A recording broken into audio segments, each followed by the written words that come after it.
Boa noite, pessoal. Sejam bem-vindos. Daqui a pouco a gente já vai iniciar, tá bom?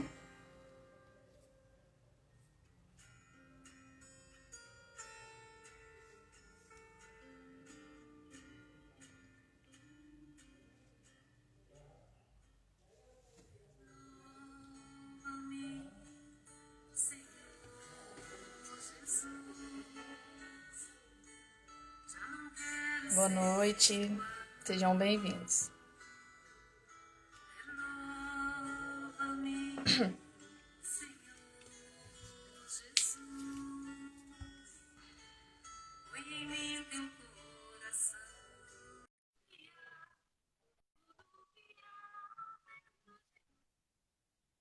Boa noite, pessoal.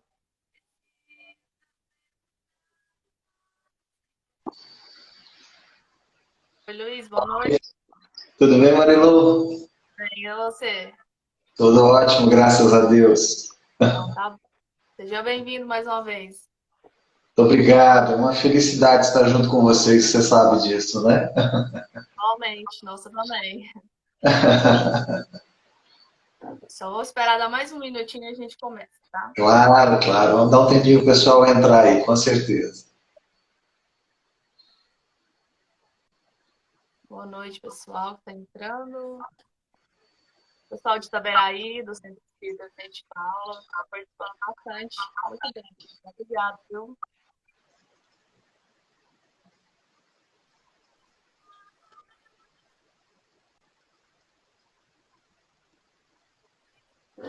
Aqui o meu já deu 7h30, eu vou começar com a prece, depois a gente vai explicar como é que vai funcionar aqui para todo mundo, tá bom? Então, vamos convidar agora todos a elevar o seu pensamento a Deus, tranquilizar o seu coração, mentalizar a espiritualidade amiga que nos auxilia sempre e pedir o auxílio deles mais uma vez na nossa reunião de hoje. Iluminando também o nosso palestrante da noite, nosso amigo Luiz Fernando, iluminando sua mente, sua fala. E nós também para que possamos absorver o máximo possível de conhecimento e aprendizado. Ser conosco, Senhor, hoje e sempre nos acompanhando e nos protegendo. Pai nosso que estás no céu, santificado seja o vosso nome. Venha a nós o vosso reino. Seja feita a vossa vontade, assim na terra como no céu. O pão nosso de cada dia nos dai hoje. Perdoai as nossas ofensas, assim como nós perdoamos a quem nos tem ofendido. E não nos deixeis cair em tentação, mas livrai-nos do mal, porque teu é o reino, o poder e a glória infinita para sempre. Que assim seja. Bom, pessoal, então, no decorrer da semana foram enviando perguntas para a gente, como nós solicitamos, e hoje vai funcionar assim como na nossa casa, né, na Casa Espírita. Eu transcrevi todas para o papel, coloquei no texto e vou sortear, para ficar mais justo, né? Então, eu vou fazendo as perguntas e vamos respondendo de acordo com o tempo permitido, né, Luiz? É verdade. Podemos começar? Sim, claro. Então, vamos lá. Eu vou pegar uma pergunta. A primeira pergunta é como amar a si mesmo sem ser egoísta? Repetindo, como amar a si mesmo sem ser egoísta. Isso. Bom, boa noite a todos. É uma grande alegria estar novamente com vocês aqui nessa sala virtual do Grêmio, né? Apesar da saudade da presença, a gente consegue matar um pouquinho a saudade da vibração, dos sentimentos, né? De todos estarmos juntos aqui. Bom, meus queridos irmãos, essa pergunta é uma pergunta muito interessante, porque ela nos remete a uma reflexão em que a doutrina espírita, ela trabalha muito isso em nós. Porque como que eu posso me amar sem ser egoísta?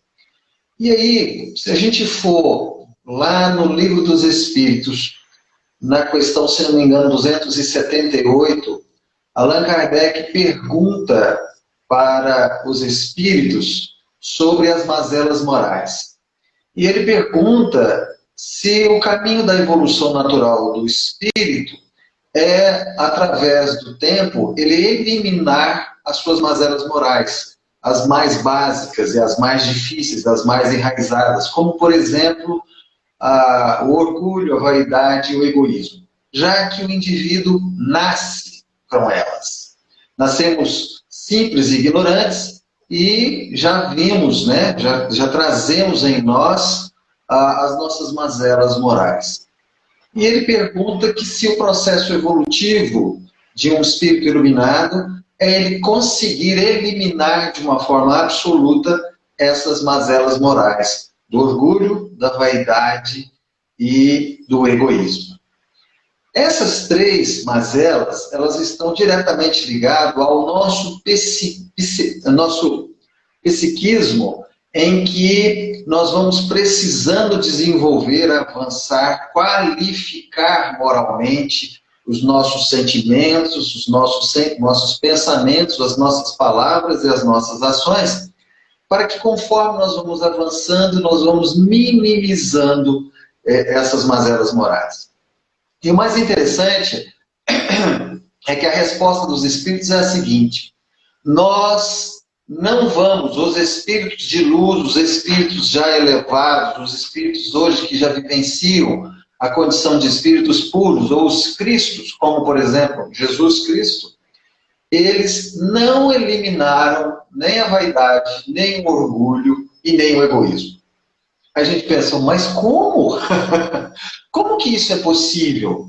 Então, o que a espiritualidade nos explica é que com o passar desse processo evolutivo, através de milhares e milhares de encarnações, de aprendizados, enfim, sobre os mais diversos processos evolutivos, né, em que nós somos submetidos, a espiritualidade nos afirma que nós vamos adestrando, administrando essas mazelas morais, porque são potenciais de energia psíquica que existe dentro de nós.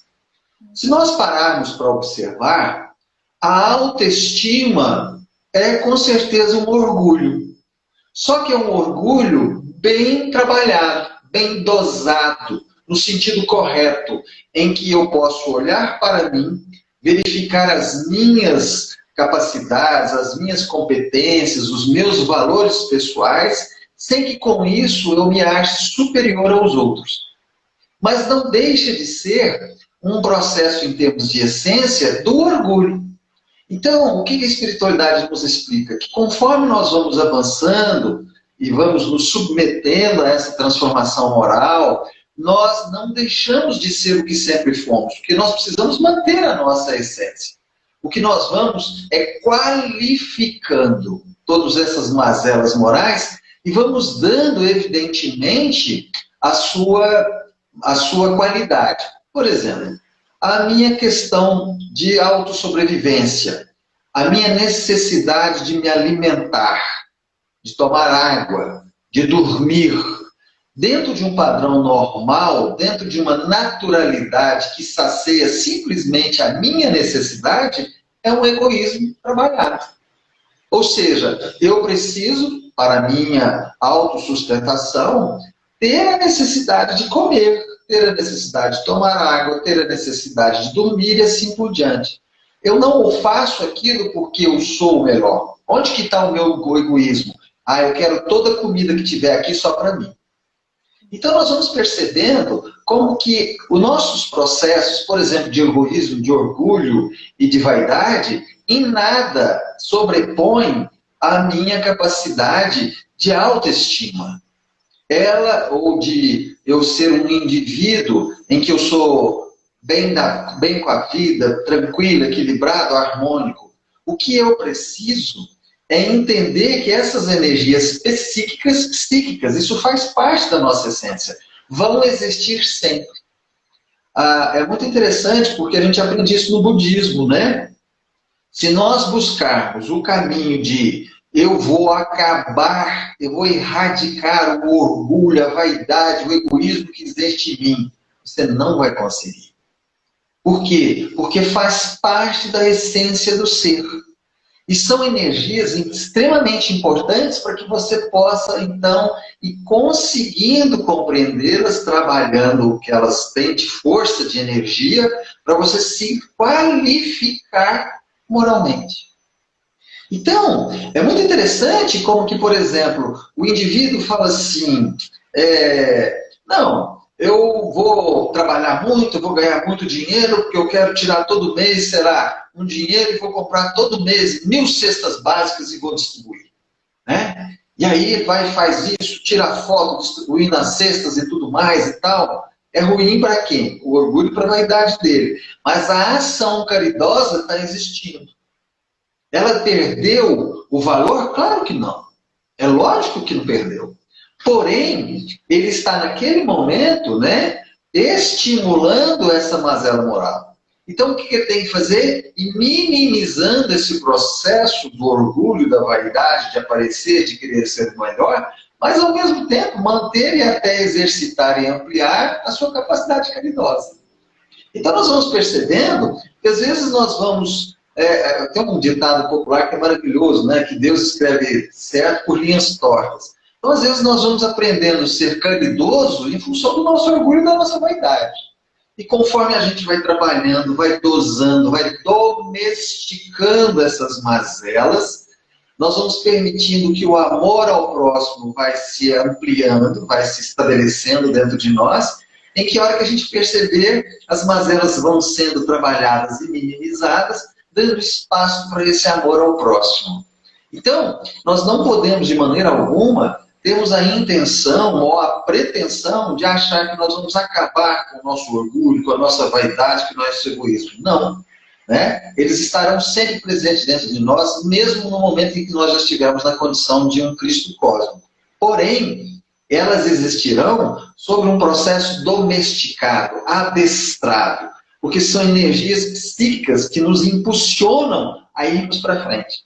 Né? É exatamente, entre aspas, o meu egoísmo de sobreviver que me faz comer, me faz dormir, me faz beber água e assim por diante. É a minha necessidade em que eu trago essas necessidades básicas para a condição de premissa para que eu possa sobreviver e avançar. Então, é muito interessante isso, inclusive quando eu, há muitos anos atrás, que eu entendi isso, eu falei, mas que isso? Eu tinha certeza que eu tinha que acabar com o meu orgulho, com a minha vaidade, a gente acha isso, e não tem. O que a gente tem que fazer é trabalhar exatamente essas mazelas, né?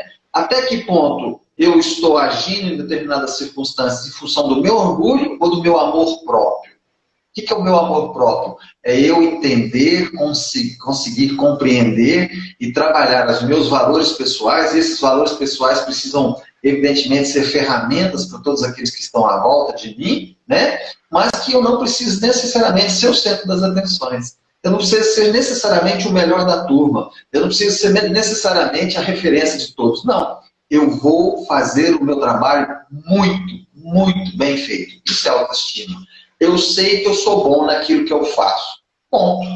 E o que eu faço é útil para os outros. É dessa forma que a gente vai trabalhando. Então, quando a gente entende esse mecanismo, a gente percebe que a gente não tem muito que se preocupar com a questão do egoísmo, do orgulho, da vaidade. Isso sim, sem contar as outras mazelas, mas é porque essas três são as três mães, né?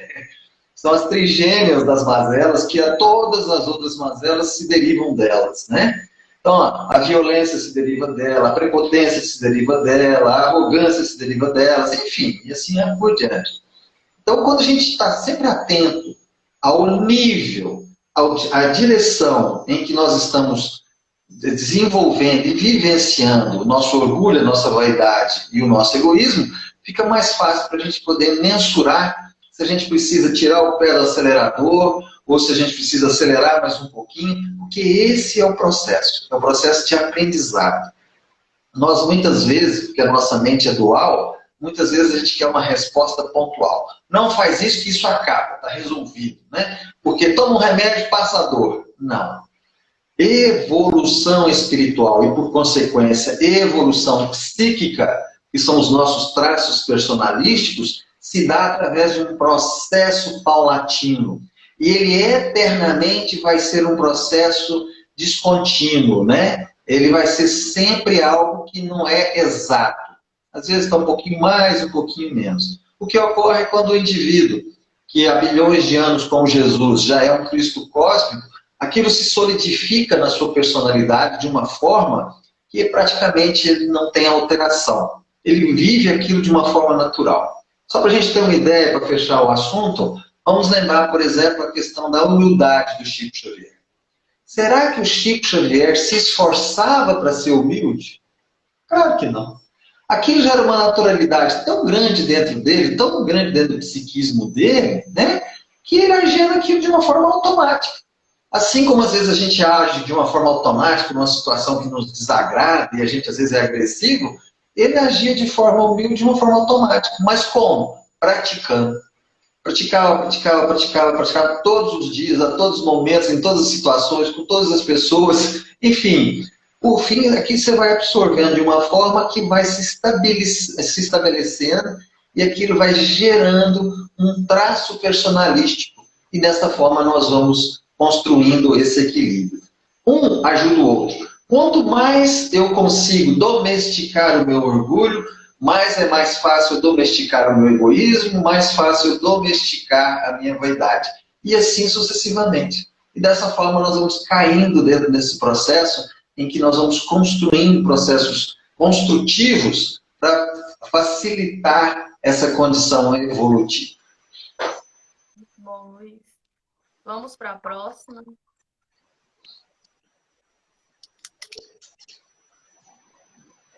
O que há para o espírito fazer ou aprender nos mundos transitórios?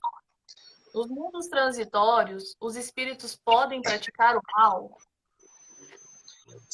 Eu não escutei o comecinho, você repete, por gentileza?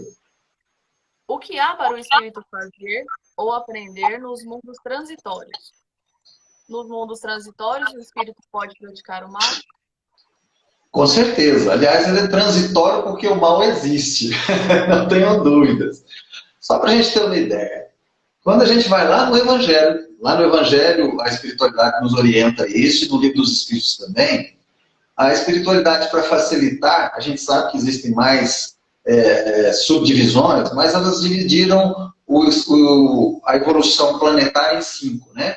Mundos primitivos, mundos de prova e expiação, mundos de regeneração, ditosos e celestes. Bom, primitivo é primitivo mesmo, é aquele início mesmo, é o homem da caverna, aquele negócio todo. E até o século passado, né, 1900 e pouco, em que a maioria de nós nascemos no século passado, nós tínhamos o hábito de achar, e nós afirmávamos e estávamos certos, que estávamos vivendo um mundo de provas e expiações. Por quê? Éramos submetidos a todo um processo em que nós espiávamos, ou seja, a gente vivenciava as experiências difíceis e tudo mais, e depois de você aprender aquilo, ou achar que tinha aprendido aquilo, a gente era testado, é a prova. Então, expiação e prova. Muito bem. Quando a gente vive um processo de expiação e prova, ou seja, você vai vivendo situações para aprender e depois você faz uma prova, é porque nós temos alguém ensinando. Ok? Então, se nós temos alguém ensinando, é porque nós já tínhamos, então, a lição dada. Quem nos deu a lição? Jesus. Aliás, a lição já vinha desde antes de Jesus. Mas, como vinha primitivo e ainda um processo bem iniciado, né, com relação a provas e expiações, a percepção era menor. E a gente vê isso, por exemplo, no Velho Testamento. Chega o Novo Testamento, através da vida de Jesus, dos exemplos de Jesus, e aí ali ele nos dá a lição. Falou, a lição é essa. É isso aqui que Deus, porque o Evangelho não é de Jesus, o Evangelho é de Deus. Jesus só foi o carteiro que trouxe a correspondência. É essa lição aqui. Então vocês aprendam a lição, vivenciem e vão ser provados. Então, dentro daquilo que nós estávamos aprendendo, e aí essa lição de Jesus se desdobrou sobre várias religiões. Como também o budismo, como também o islamismo, e assim por diante. Né? Então nós vamos percebendo que é um processo em que nós já estamos em encarnações centenárias aí de aprendizado da lição. E aí a gente espia, faz a prova e toma bomba. De novo, espia, faz a prova e toma bomba. E a gente está nesse processo. Muito bem. E aí a gente percebe o seguinte, que esse processo da gente espiar e provar, e ser provado, né, ele está acontecendo. Só que chega um ponto em que o aluno fica muitos anos na mesma sala, no mesmo ano de aprendizado. E aí ele entra por um processo que a gente chama de transição. Ou seja, ele como se ele fosse para uma sala de reforço. Ele vai ter a prova final,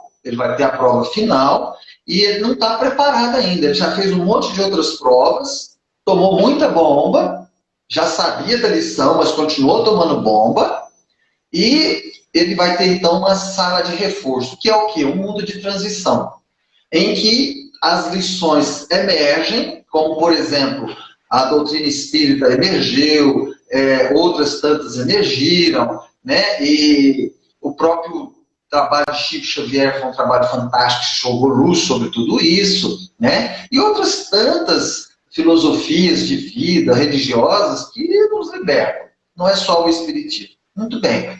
E aí nós entramos num período de transição, que seria mais ou menos, aproximadamente, os últimos 30, 40 anos do século passado. De 1960 até 2000, mais ou menos. Muito bem.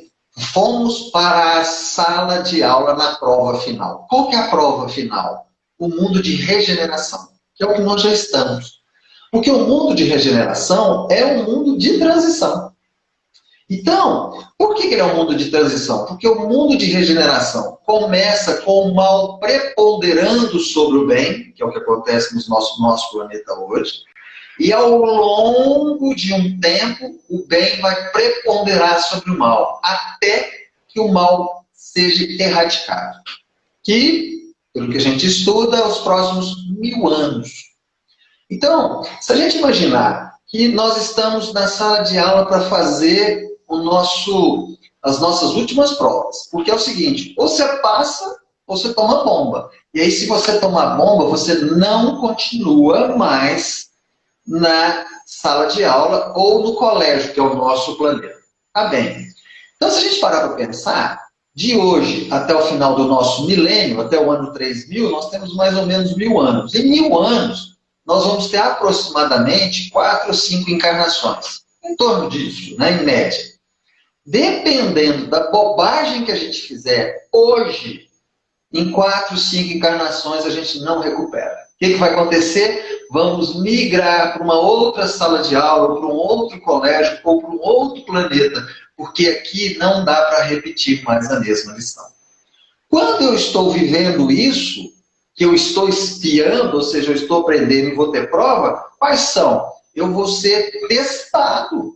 E como é que eu sou testado? Com pessoas difíceis, com situações complicadas, com doença, com falta de dinheiro, com o mundo em pandemia, com um monte de coisas. Para ser testado o quê? Exatamente a minha evolução moral.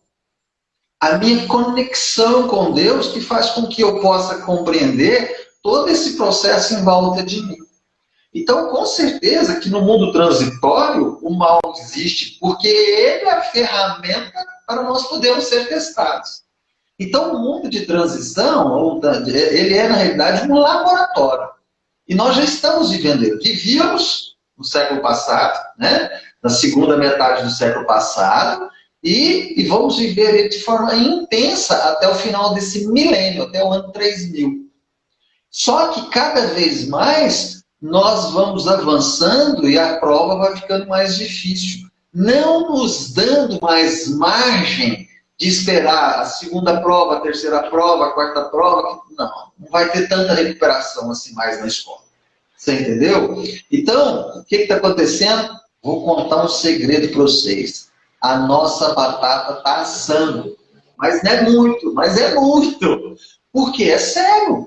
Vamos pensar aqui, rapidinho, vamos pensar aqui. Você é um presidente da república de um país, sei lá onde, lá na África, não sei o que e tal. E você é um sanguinário, você tem seus inimigos que você não gosta e tal, e de repente você tem lá seus preconceitos, você manda matar 1000 pessoas. Você acha que em 4 ou 5 encarnações você recupera o karma de matar 1000 pessoas? Aí eu te pergunto, qual o karma de um indivíduo que faz tráfico de drogas que arrebenta com milhões de vidas pelo nosso planeta? Qual o karma de políticos que roubam dinheiro público da saúde, da educação, da alimentação, né, comprometendo todo esse processo? Você acha que em 4, 5 encarnações ele recupera isso? Não recupera, não. Então, em uma única encarnação, principalmente na que nós estamos, é seríssimo esse processo.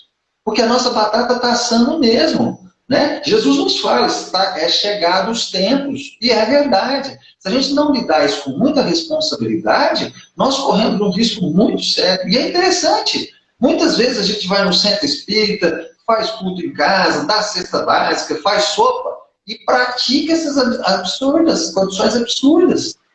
Porque a gente não consegue perceber o desdobramento do mal que nós estamos fazendo.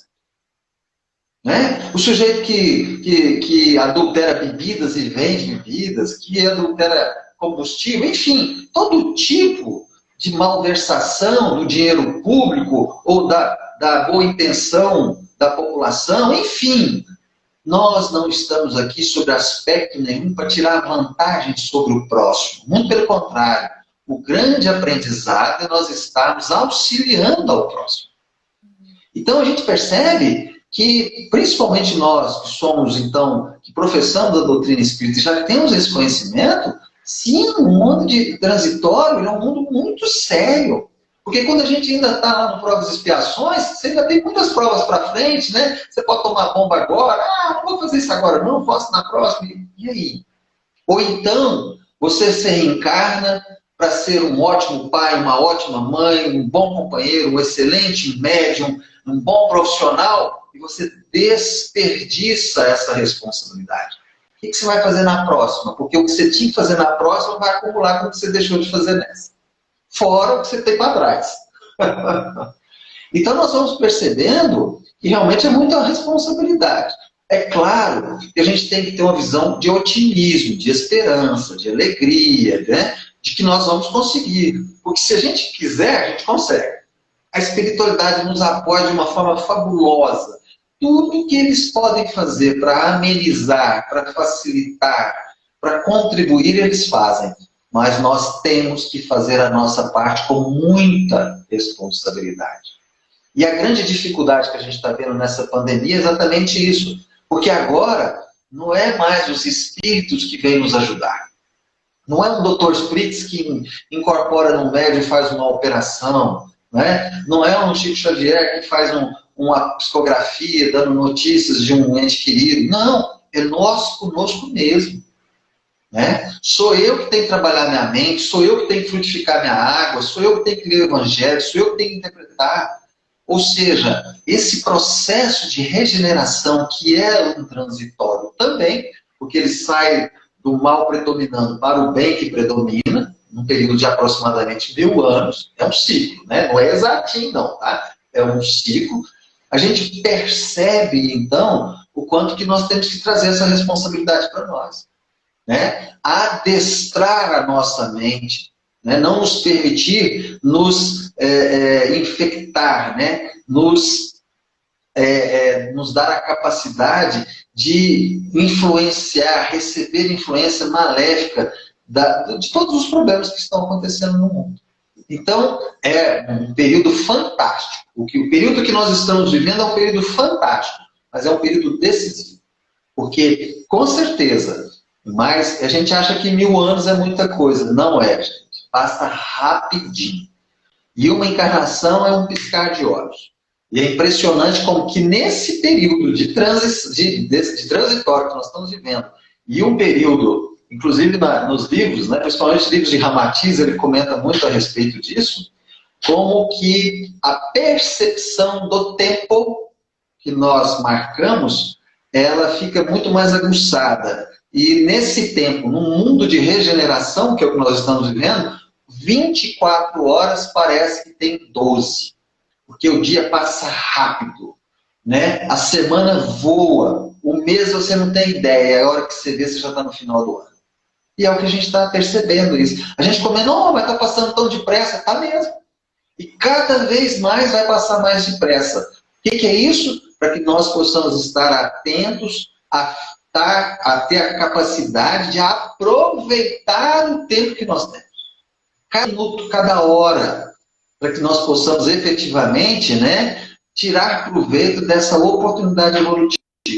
Está passando. E aí, com certeza, cabe a cada um de nós escolher o caminho que é melhor. Mas não tenho dúvida, o próprio Jesus nos dizia, a cada um segundo as suas obras. Quais são as obras que você está fazendo na sua vida? É a questão, né? A próxima pergunta agora. Quando dedicamos a nossa vida a cumprir deveres, cuidando de um ente querido, por exemplo, e em algum momento nos exaltamos ou cometemos um erro, tudo o que fizemos de bom foi perdido? Uma má ação pode anular uma boa? Olha, isso aí a gente aprende no livro dos Espíritos, né? Que fala com relação às leis, não, na Gênese, a gente tem isso na Gênese, que fala das leis naturais, né? E o que que acontece? Ela está abordando, a pessoa está abordando com relação à lei kármica, de ação e reação. O que nós precisamos entender é o seguinte, e a espiritualidade já nos deixou isso de uma forma muito clara. O espírito não evolui. O espírito não evolui. Então você pode fazer a maior maldade do mundo que você imaginar. Você pode ser, por exemplo, um ditador que matou 1 milhão de pessoas.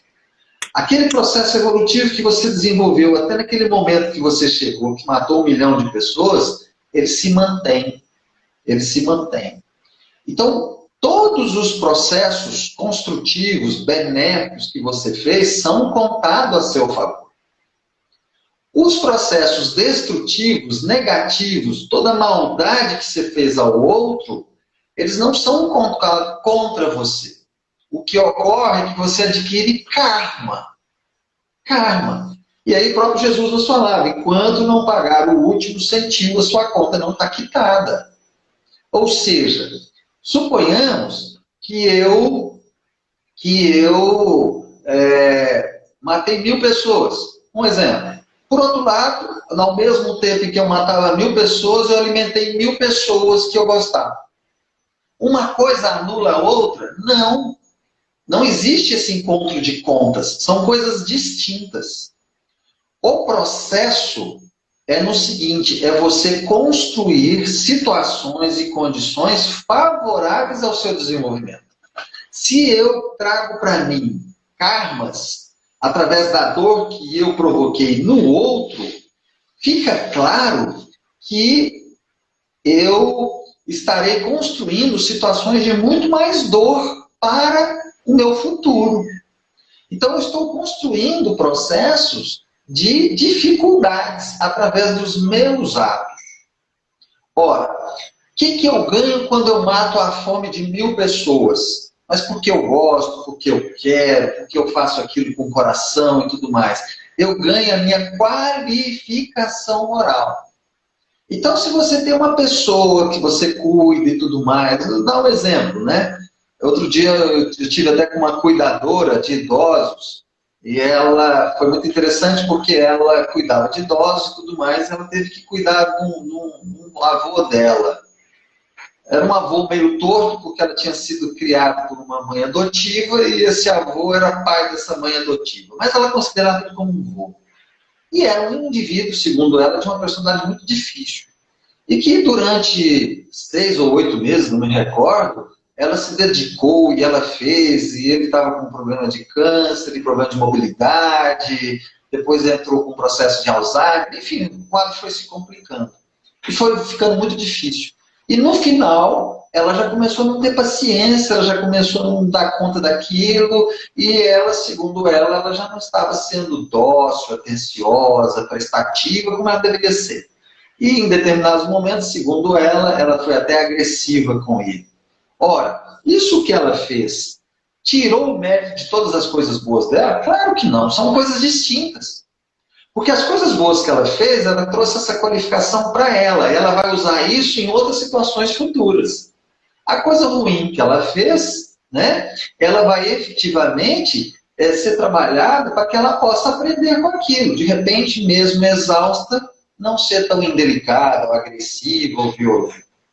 E a gente não pode esquecer também que o entendimento da lei kármica para a espiritualidade, ela não é absoluta. Ela não é absoluta. Tanto que, por exemplo, existem várias situações, várias avaliações, por exemplo, de um indivíduo que suicida. Todos os suicidas são iguais, não são, não. Né? Nós sabemos que todo processo suicida ele tem uma influenciação espiritual negativa. Agora, tem indivíduos que ele se suicida porque ele está muito orgulhoso, ele perdeu uma fortuna por alguma questão de egoísmo, e aquilo tomou conta dele, por coisas até pequenas, né? E aí ele deixou aquilo ficar grande. Ou aquele indivíduo que já traz um processo, às vezes, de desequilíbrio mental, processos profundos de desequilíbrio familiar, que foram se acumulando, somatizando, que foram fragilizando. Então, cada caso é um caso. Cada caso é um caso. Então, eu matei 1000 pessoas. Mas você matou 1000 pessoas por quê? Não, que eles não tinham a cor da minha pele, então eles não servem. É uma coisa. Não, eu matei 1000 pessoas porque eu achei que nós íamos ter uma colheita assim, e o trem não deu certo, entrou um monte de gafanhoto, comeu a colheita toda e as pessoas morreram de fome. É outra. Né? Por quê? Nós precisamos entender que no nosso processo evolutivo, nós nascemos simples e ignorantes. Essa ignorância é no sentido de não entender. Ou seja, se tem coisas que eu não entendo, automaticamente eu vou errar. Vou dar um exemplo para ficar mais fácil.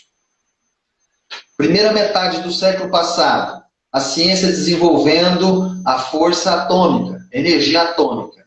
E eles foram fazer o primeiro teste, né, sobre uma ogiva nuclear. E eles explodiram, a primeira ogiva nuclear que eles explodiram, eles ficaram assustadíssimos, os cientistas ficaram assustadíssimos com a potência daquilo. Eles nunca tinham feito aquilo. Os cientistas eram ignorantes naquela energia, naquela força. Eles perceberam, nossa, que força louca. Fez maldade, matou, fizeram o teste lá no Pacífico, né, no Oceano Pacífico, matou um monte de peixe, não tinha gente, ninguém, não tinha pessoas humanas, nada. Foi lá no meio do Oceano Pacífico, matou um monte de peixe e tudo mais, mas foi uma experiência que eles fizeram. Então isso é karma? Não. O que é isso? Isso é ignorância. Ele foi conhecer, desenvolver a energia atômica e percebeu a energia que existia. Bacana. Depois, eu posso pegar essa energia para fazer bomba. E se eu fizer uma bomba com essa força, eu vou destruir uma cidade. Destruíram 2, Hiroshima e Nagasaki no Japão. Aí é maldade.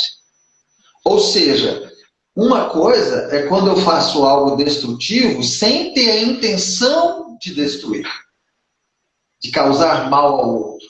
Outra coisa é quando eu faço o mal com a intenção de destruir, de fazer o mal ao outro. São coisas distintas. E aí a gente precisa de ter essa sensibilidade, essa percepção, esse entendimento, para a gente saber se a gente está errando por ignorância ou se a gente está errando por maldade. Né? E se a gente parar e analisar, a gente vai achar a resposta. Sempre sabe, né? Próxima pergunta. Como pode estar no plano espiritual uma pessoa materialista que desencarnou com muita revolta, não tendo aceitado nem mesmo uma oração, uma vez que ela não queria se submeter a uma internação hospitalar? E os seus familiares não tinham outra saída diante do seu estado grave. Ele pode ainda estar revoltado com os seus familiares? Olha, com certeza. Nós precisamos entender que a espiritualidade nos explica que quando nós desencarnamos, a única coisa que a gente perde é o corpo físico. Né? O nosso cérebro, ele deixa de existir porque ele vai virar pó. Mas a nossa mente não. A mente é uma coisa, a mente é algo imaterial, E o nosso cérebro é algo material que acaba. A mente, dentro da mente, está o universo mental. O que é esse universo mental?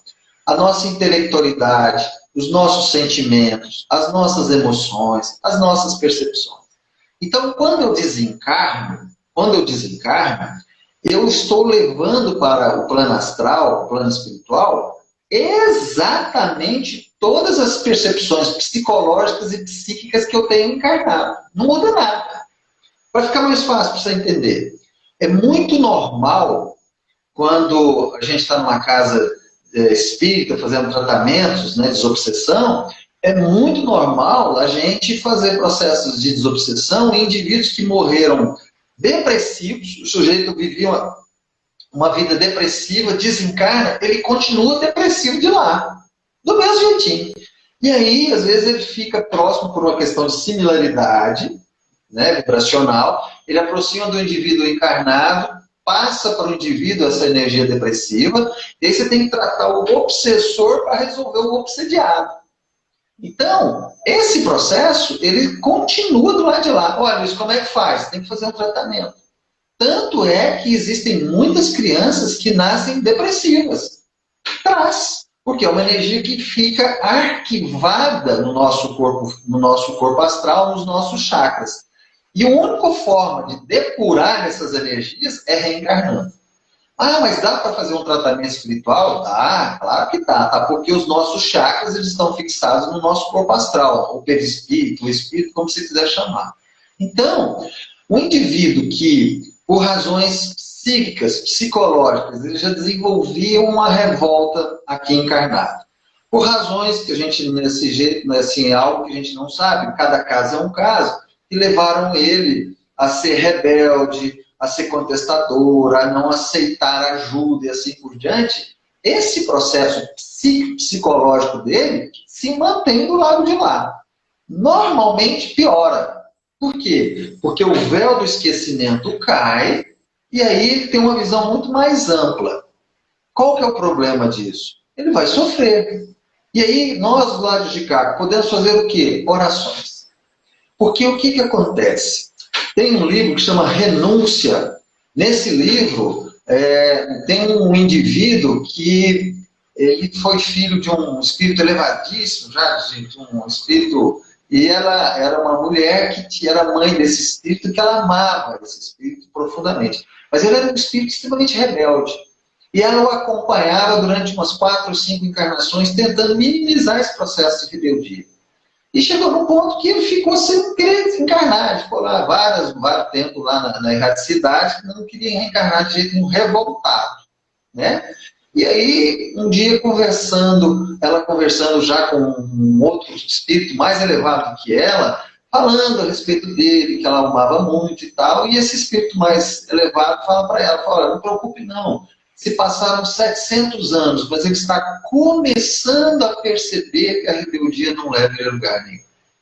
Por quê? Porque cada um de nós tem o seu tempo, né? Cada um tem um de nós. É muito interessante porque tem determinados indivíduos que a gente pensa assim, não, há um ditado dentro do Espiritismo que é muito interessante, assim, o que se não aprende pelo amor, se aprende pela dor. Nem sempre. Nem sempre.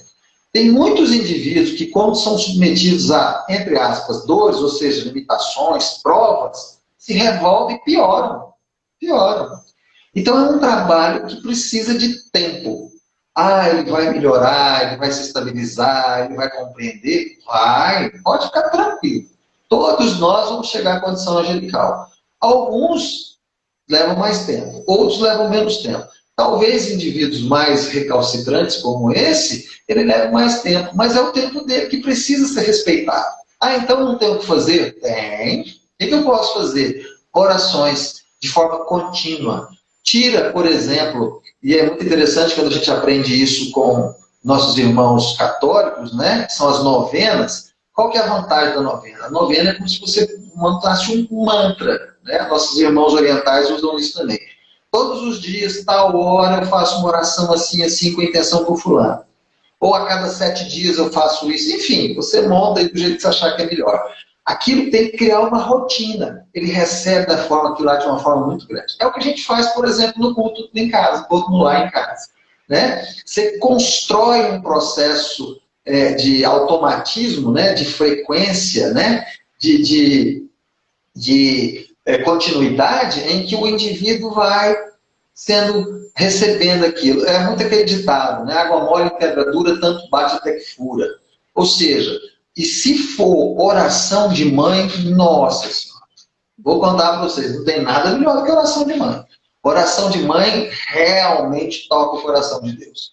Então, é possível fazer isso. Agora, nós temos que respeitar, porque cada um está no patamar de evolução. E se essa pessoa veio para a sua vida, você conviveu, é porque há algum tipo de relação. E você pode ser extremamente útil na vida dele, mesmo ele estando no plano astral, construindo energeticamente, né, esse processo através da oração, para que ele possa ir amenizando essa revolta, essa dificuldade íntima e ir começando a achar o caminho da retidão, da harmonia, da concordância com as responsabilidades que ele tem para com ele mesmo. Certo. Luiz, a última pergunta. Tá. Nós já estamos chegando no final. Deixa eu ver. O que devemos fazer para substituir nosso medo pela fé nesse momento difícil para a humanidade? Olha, essa pergunta me lembrou um psicólogo, né, suíço, que chamava Viktor Frankl. Ele era um psicólogo, ele era médico, psiquiatra, e ele fazia trabalhos fantásticos com relação à importância da motivação na vida das pessoas. E ele se relacionava muito com Edmund Freud, né? Na época também era um psiquiatra famosíssimo e tudo mais. Só que Viktor Frankl, ele era judeu. E ele estava exatamente na época da Segunda Guerra, no lugar em que os nazistas entraram. E ele foi preso, ele e a família dele.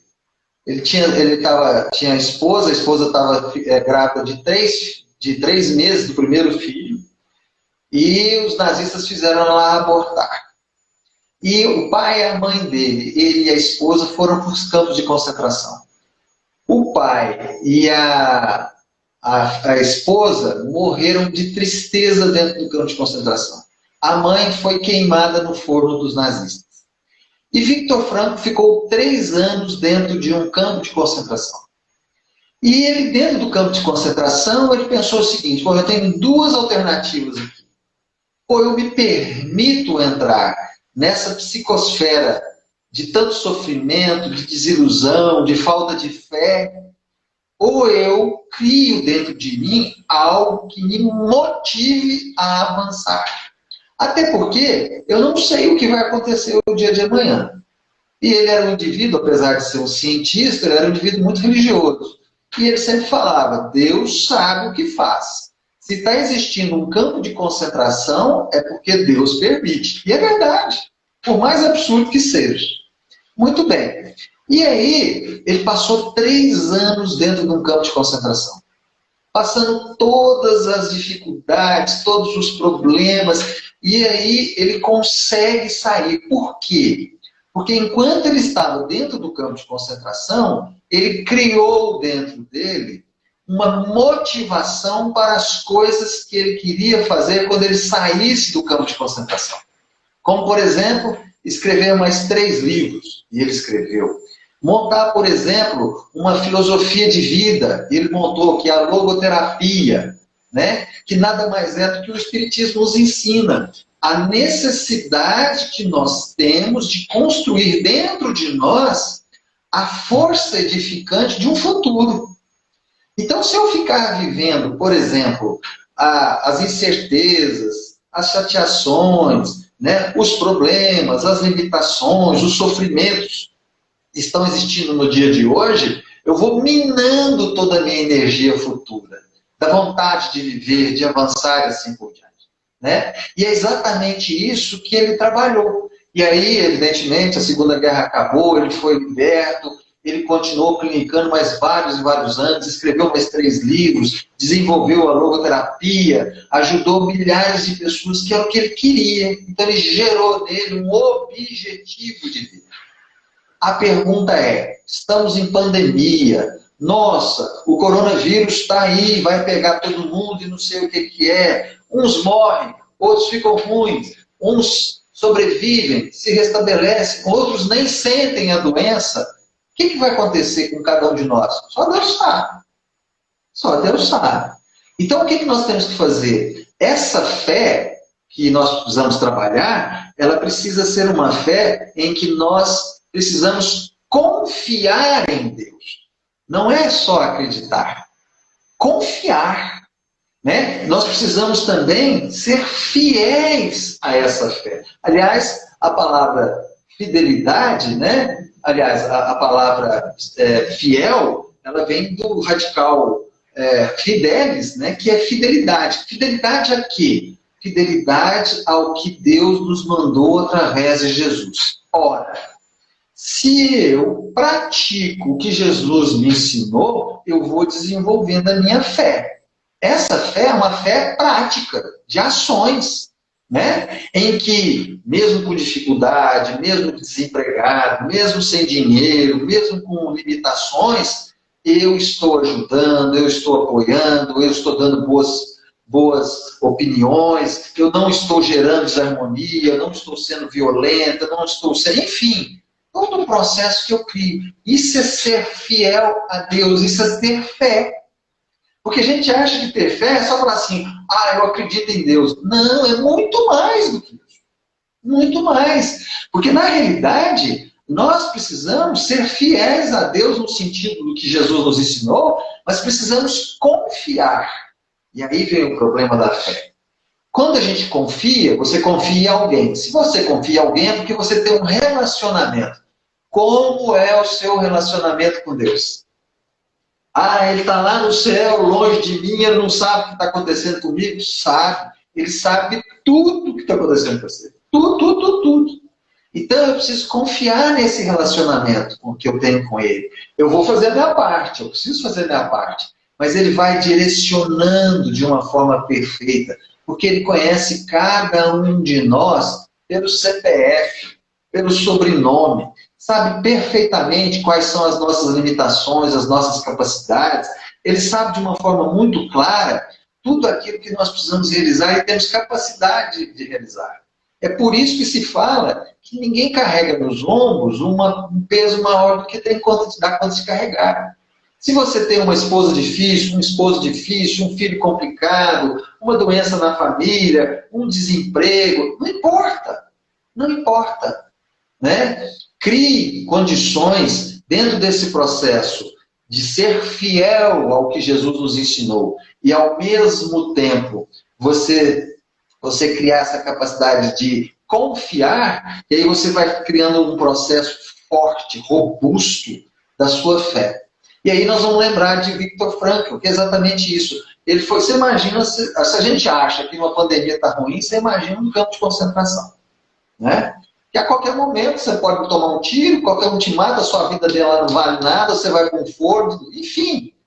E ele sobreviveu 3 anos, viu as coisas mais absurdas e saiu bem com a cabeça boa e construiu um monte de coisa. Mas por quê? Porque ele queria ser útil. E é essa a realidade. Como é que a gente fortalece a nossa fé? Doando. Porque a gente quer receber. Meu Deus, me ajuda, que eu não pegue essa doença, ou que se eu pegar eu fique bem, receber. Que eu tenha dinheiro para se acabar o emprego, eu tenha condições de me alimentar, para receber. Para que a gente não se doer. Ou seja, vem. E eu estou doando o quê? O que eu estou passando para frente? Então, essa é a nossa conexão em realizar essa capacidade de encorpar, de engrandecer, de realmente enrubestecer a nossa fé. Eu, criando esse processo, pode vir pandemia, pode vir desemprego, pode vir doença, pode vir o que quiser. Eu vou estar tranquilo porque eu estou em conexão com Deus. E essa conexão é que reforça a minha fé. Mas não é a fé de acreditar.